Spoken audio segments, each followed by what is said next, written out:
So this title might be a little bit overly vague. We had some back and forth on the title with the conference organizers, but we're actually going to focus in on a very specific use case, but one that we hope highlights in general what you might do to develop a machine learning or deep learning algorithm on using our cloud resources.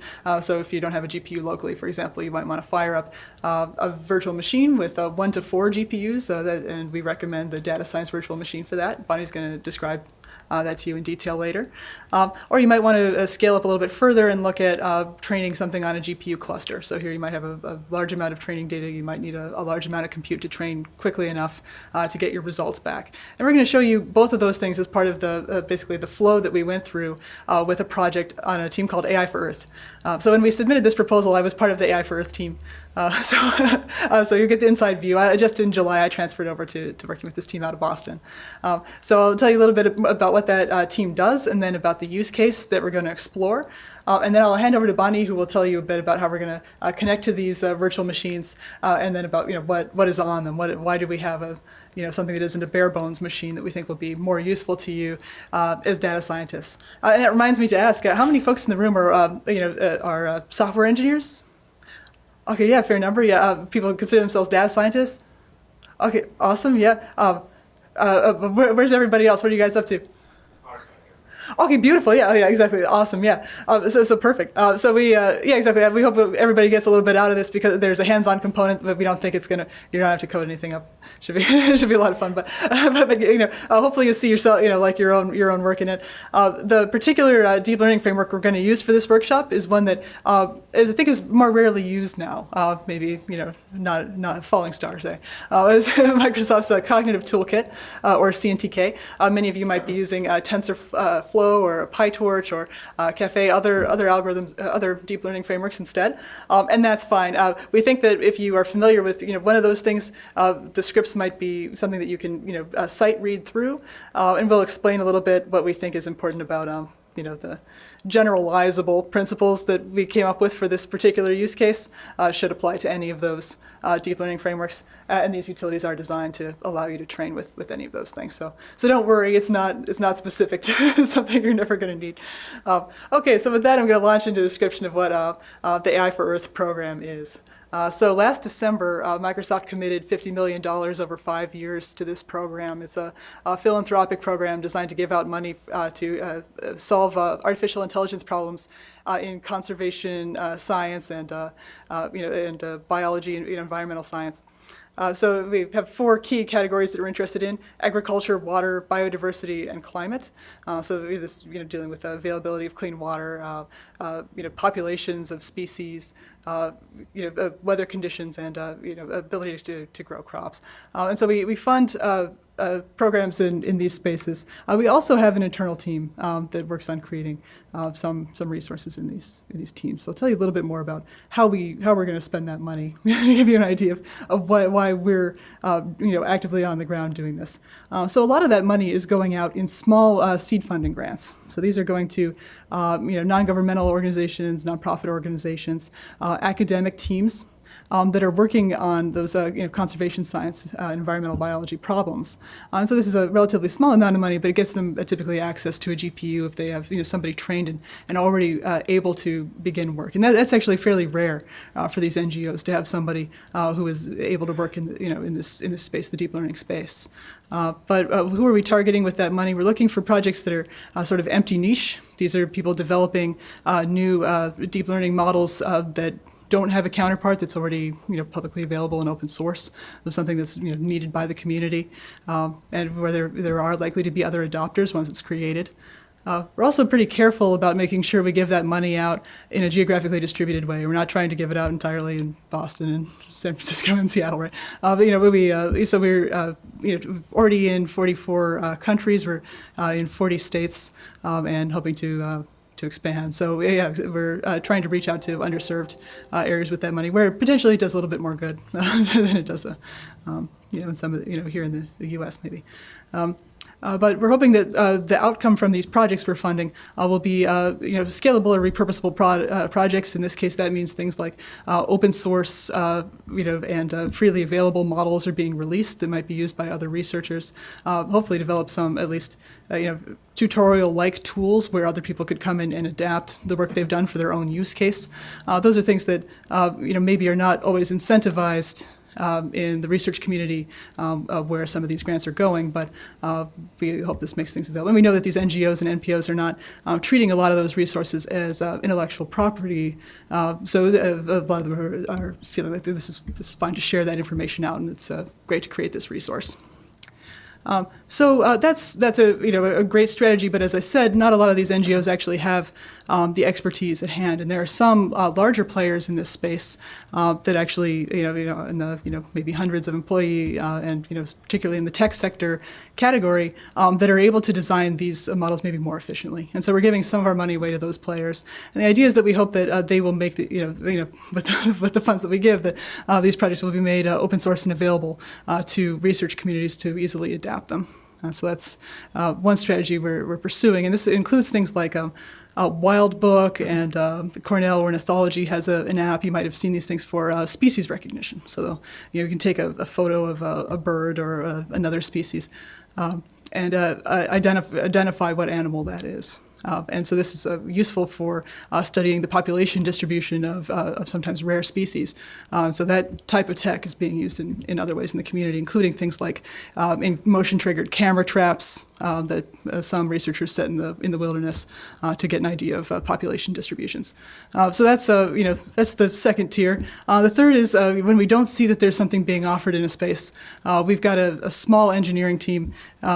4, now 3 people, who are software engineers and data scientists who are developing those solutions, that we think will be useful to a lot of grantees. And we do this where we see a lot of requests from the community that are not being fully served. So that's one of the use cases that I'm going to be talking to you about today, is one that was handled by our internal engineering team. And this is, of course, in collaboration with other folks that I'll introduce in a second.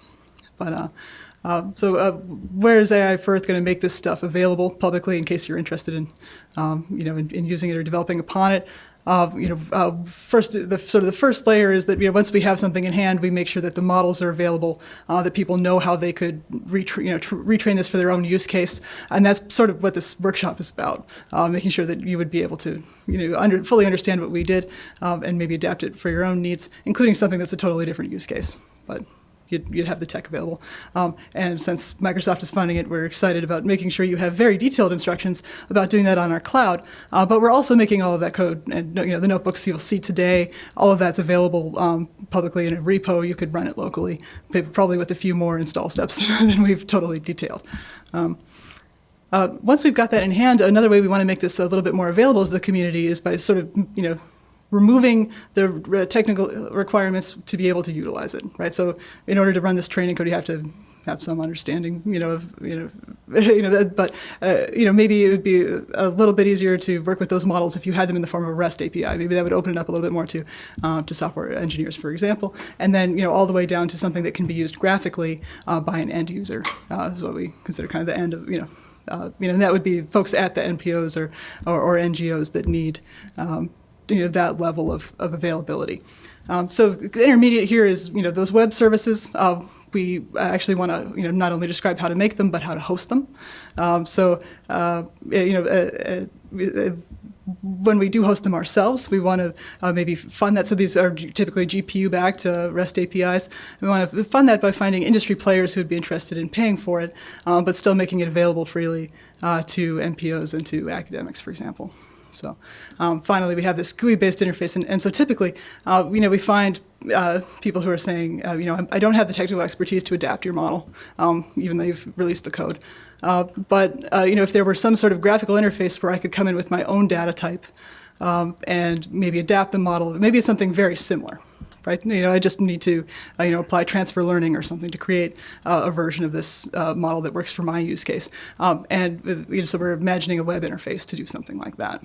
And this is actually a solution that Microsoft has used for its own commercial purposes before. So it's not new to us at Microsoft. In particular, if you look in the computer vision space, which at this conference might be interesting to many of you. We start out with our own deep learning framework and a bunch of samples showing people how they might be able to make models. We actually, with our own training data that we might be proprietary, we make our own REST API and make that available potentially to be for calls that we charge for.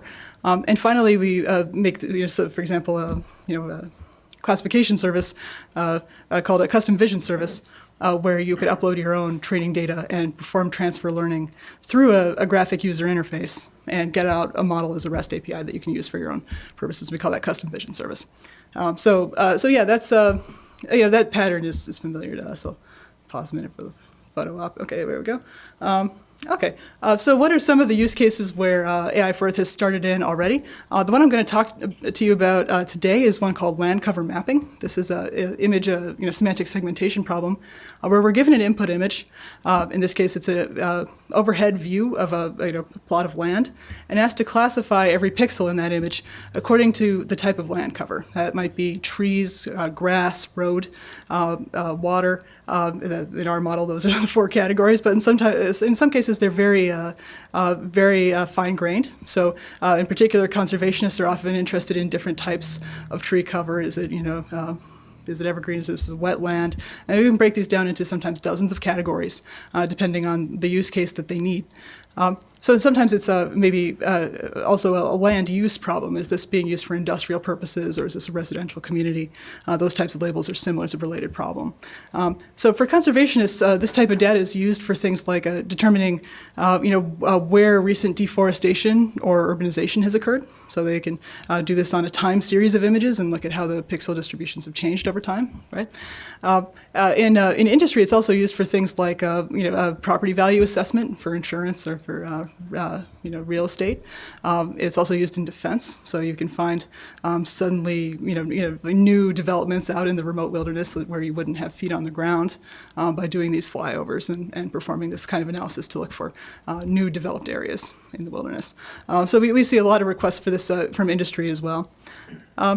A second case where we've been working is in population demographics from overhead views, so either satellite or aerial imagery. We worked with teams that work on the savanna, on looking at populations of large mammals, on ice, looking at populations of penguins, all sorts of things where you have an animal that stands out very clearly against a background when viewed from above.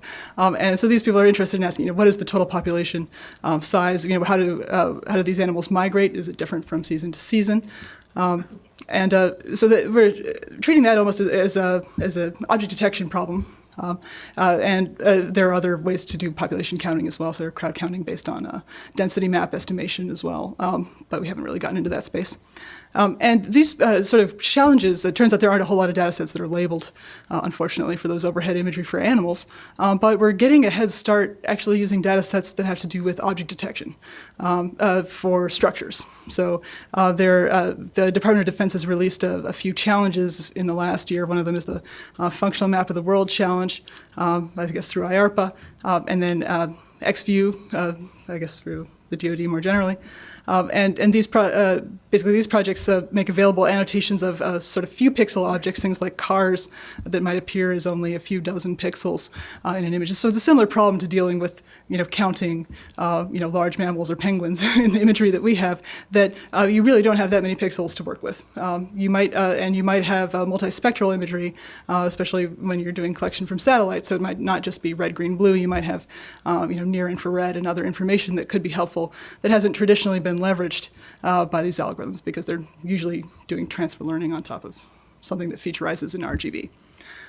And thirdly, I think we see a lot of use cases in this. We have some partners in industry, as I mentioned, but in species and individual recognition. So we have things like motion-triggered cameras that are often set off by the wind blowing, blades of grass in the view of the camera. And so there are cases as simple as, is there an animal in this image? Do we have a model to detect that? And that's a specialized classification task where you can use sort of background information on background to help with that classification. But they're also interested in things like species recognition, so dealing with spot patterns, with individual recognition. So it's things like dealing with spot patterns or stripe patterns to recognize individuals as they move. So we've worked with teams working with giraffes, with snow leopards, and so on, to try to figure out where individuals are moving. And that gives a better sense of range. Other things like looking for mange, looking for age and sex distributions in these species. So all sorts of things that have conservation tack, but as you might tell from this, is also a problem that can be used in surveillance. So there's a lot of industry interest in a lot of these problems as well. So don't think that this is a talk only about AI for Earth and AI for Good. It's a general topic that you might apply in your work as well.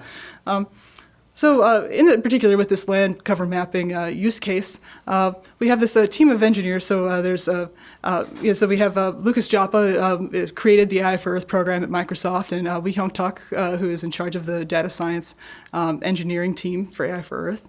We have evangelist, and she's also a software engineer, Jennifer Marsman, who I believe will be talking later on at the Maine O'Reilly AI conference in a session. And then the three software engineers who also function as data scientists on this team.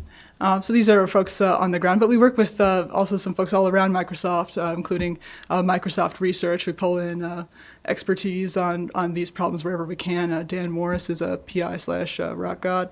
That was not what I wanted. We also work with some of the users that we hope would adapt these land cover mapping solutions if they're made. And one of them is the Chesapeake Conservancy. I'll describe what they've done in this space and what we've tried to build upon it. They created the labeled data set that we used initially for training our models and that you'll see in the demo today. We've tried to expand beyond it. Chesapeake Bay, if you're familiar, in the sort of eastern and northeastern U.S. Is a large watershed that this conservancy works with. And so their labeled data only concerns that one part of the U.S., but there are all sorts of land types that we want to be able to cover around the world with these models as well. So we're trying to expand beyond their work. So we have a team at Microsoft that's research that's also in particular focused on this, and this is Neboisha Yoyuk's team. Kolya Malkin, shown here in bottom right, is actually the person who began this model development process, and a lot of the code that you'll see is inherited through him. He did it, in fact, on a data science virtual machine. This is not just a post hoc suggestion of how you might have used our products. So anyway, that's our team, and I've worked on this project as well, beginning fall of last year through about July. So pretty familiar. Okay, so the Chesapeake Conservancy. What was the data that they made available to us? Well, they've taken the watershed, all of the area that drains into the Chesapeake Bay, and provided very high resolution labels of the land cover in that region at one time point. Okay, so they're using as there's a source of input data, actually several sources of input data, but for the imagery they're using freely available data from the National Agriculture Imagery Program in the U.S. That's collected every 2 years or so. It's red, green, blue, and then near infrared imagery, so near infrared not shown here. It was very useful for detecting the differences like shadows or bodies of water versus warmer surfaces like a road that might also appear dark. Right, and so if you were to overlay their info, you might see a label like this, right, for their land cover types that they've put, and they've made this publicly available. So there's a huge initiative on their part to make this available, and it's something that we can then use to train a neural network model that can perform the same task, maybe less expensively. So to give you an idea of just how valuable that resource is, here is a example of the imagery. The type of in the middle, the map that had been available previously that was at 30-meter resolution. You can barely make out, what's happening there. And you certainly don't see individual roads at this level. Finally, the map that they've been able to construct and provide freely. So this is used both in industry and by conservation efforts, of course. So why is their method not something that we want to continue moving forward? We might be able to improve upon using deep learning. They have been working with several data sources that have to be assembled by hand. And this is one of the most expensive steps: is hiring the talent that's capable of doing this with GIS data, which you can imagine, the Earth being spherical, it's already very painful to imagine how all of this information overlays when it's collected in different coordinate systems. But it's also collected by individual cities or counties or states, right? So things like LiDAR, which gives a sort of a height information that you can be used to separate trees from grass. Leaf-off imagery that they use to be able to see through foliage to see what the surface is lying beneath. NAPE is taken only in the summer months when there's foliage on trees. And so they have to assemble all of this regularly. They did this for one time point to create their map, the 2013 and 2014 time point. And partly because of the difficulty with this and waiting on all these agencies to provide their data, they weren't able to release their map until 2016, 2017. So that's a huge loss to conservation efforts that might have been able to identify a problem quickly if they'd had a map immediately. So with this information assembled, they're able to segment these pixels. So this is automated task. So they're already in a sense using machine learning for that task. And so if you look at the image at right, you'll see the black outlines show pixels that have been grouped together into a single segment by that task. And then the colored labels that have been assigned, this is done with a rule-based system. So if the LiDAR shows that something is taller than 6 feet and the green range is such and such, this is a tree. If it's shorter, then it's grass. And those are hand-assembled rules. Those are not. There's been some work with decision tree learning for those rules, but it's still done by hand. And then because this is an error-prone method, in order to create a really reliable map, they have to go back through by hand. This is the second very expensive component of the work they do, which is hiring, in some cases, hiring interns to sweep through an area and find those mistakes. I'm not kidding. So in this case, for example, this baseball diamond at bottom right in the image, it looks like the outfield was probably a little bit dry. Didn't bother to, water that one as much, and so it came out with a label that's incorrect. So somebody would come back and change that. In addition to those errors that can be site read, they also in some counties and cities have available information from the city on where the roads should lie. So if you're not correctly identifying a road with your labels, that's another case where someone could come back in by hand and correct discrepancies.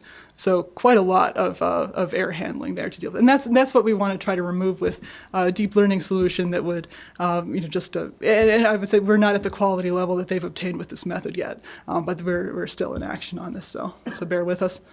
But our goals, yes, one thing we want to do is take this nationwide, so take this to deserts, to the Rocky Mountains, to the Southeast, all of the places where land cover looks different than it does in the Chesapeake Bay watershed, and hopefully that gives us some representative land types that we might be able to go further, to go nationwide, for example. And by doing that, we might be able to say, okay, now we can apply this in disaster relief efforts somewhere where there's been a hurricane, and we can see flooding, we can tell which roads are inaccessible, and so on. There are a lot of use cases that open up if we're able to cover those other land types. We want to, like I said, replace this method that they've been using that has so many manual components with a neural network structure, so that we can easily and quickly add more time points, which gives us the time lapse that we need to find things like deforestation or urban development. We want to, that's my next point here, I guess. So those are our main points, and that's what we're going to be leading you through today as we talk about how we build this model that takes, the aerial images input and spits back out the map. Okay, so what type of neural network are we using for this? So we're using semantic segmentation, and in particular a UNet model. If you're not familiar with that, don't worry. I'll give an intuitive explanation for the architecture.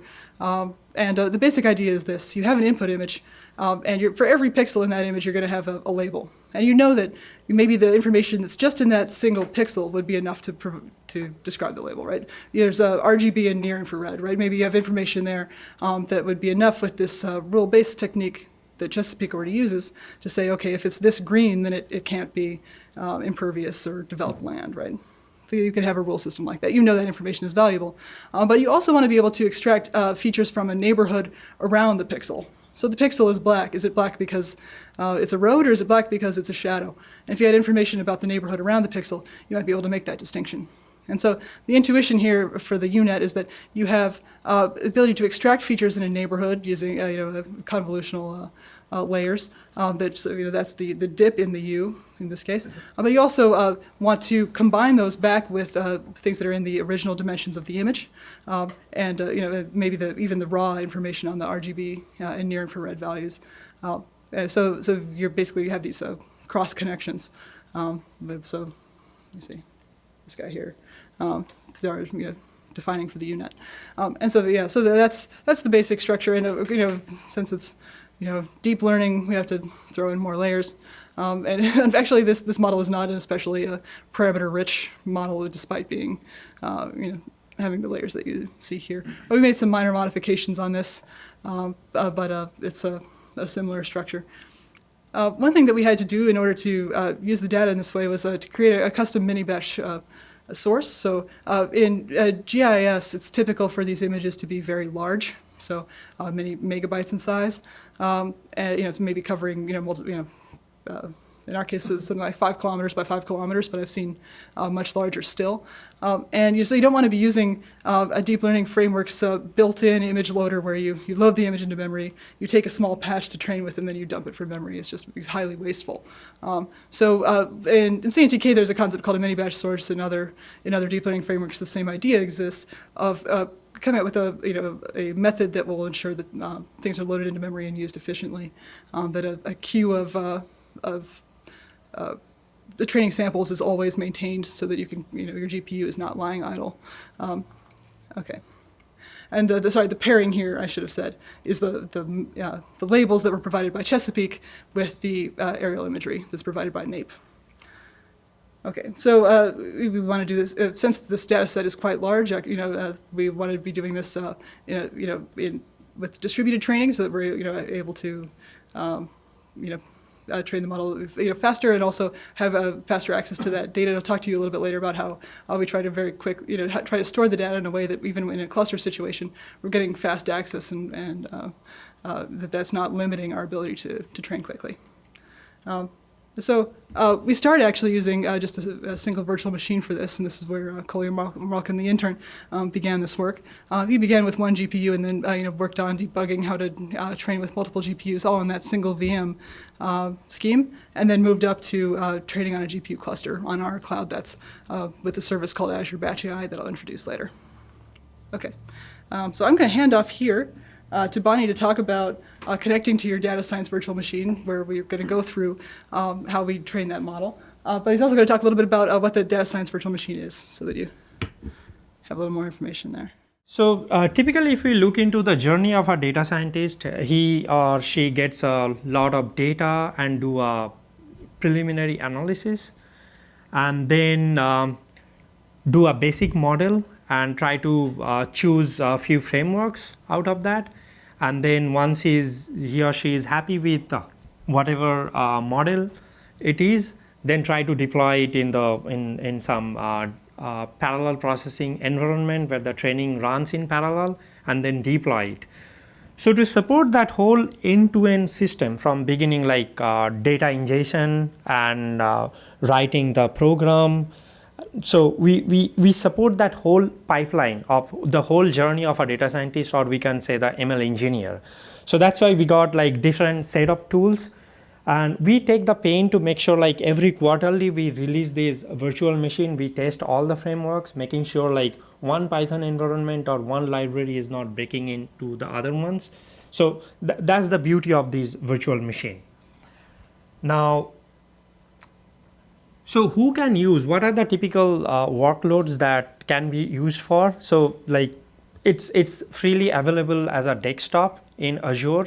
So why am I saying free is because we don't charge anything for this virtual machine. The only thing that users have to pay is the Azure compute charge, but this desktop is free. So this VM versus Ubuntu VM or Windows VM, the charge is same. So data scientists or machine learning engineer are actually getting this for free. And then if someone wants to do a rapid training or workshop development, this is a very good platform because they got all the support and just need to get the tutorial, like the way we are using it for this tutorial. And we can rapidly build, prototype, and deploy it because it has all the tools and everything. And definitely, like as Mary mentioned, at some point of time, if we want to build a model and if we want to train it in a distributed cluster, we can actually push that same piece of code from this virtual machine into that cluster, and everything will be taken care of. So, and it is enterprise ready. So we make sure like whatever tools we are putting in here, those are properly like whatever the licensing agreement and everything. So, and the security processes and everything. So those are already taken care of. So if any enterprise wants to use it, that's already ready. So good thing about for this tutorial, the VMs that we are going to use, it has like GPU capability. So for this particular tutorial, we are going to use NVIDIA K80, and depending on structure, we can get P40, P100, and V100 also. But those are like available overall from Microsoft.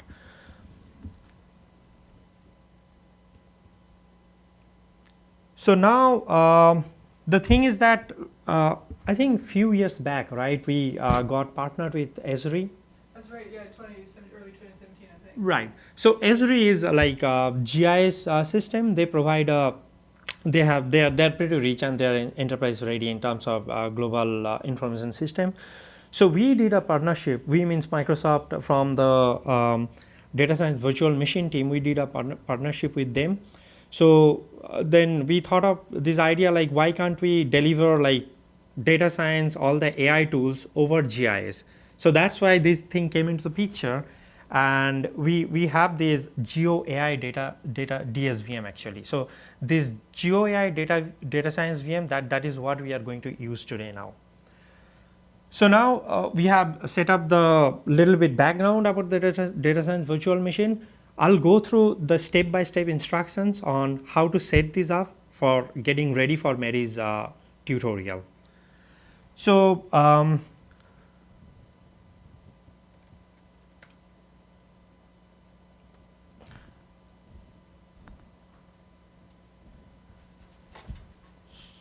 so please let me know if you are not able to log into the virtual machine. So what I'll typically do,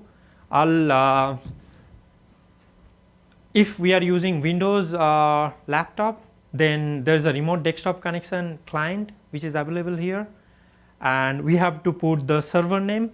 It should be part of the cheat sheet that I have handed over to you guys. So you have to put the whole server name as is, and then enter, and it will ask for connect. So now typically what I would do, because these VMs are not connected to a domain, so I'll put a // and the username. So for this example, my username is my name, so I'll put this, and the password, you should be having a password also there.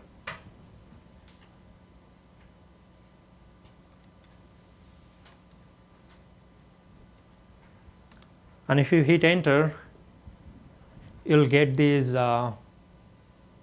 confirmation, and once you're done,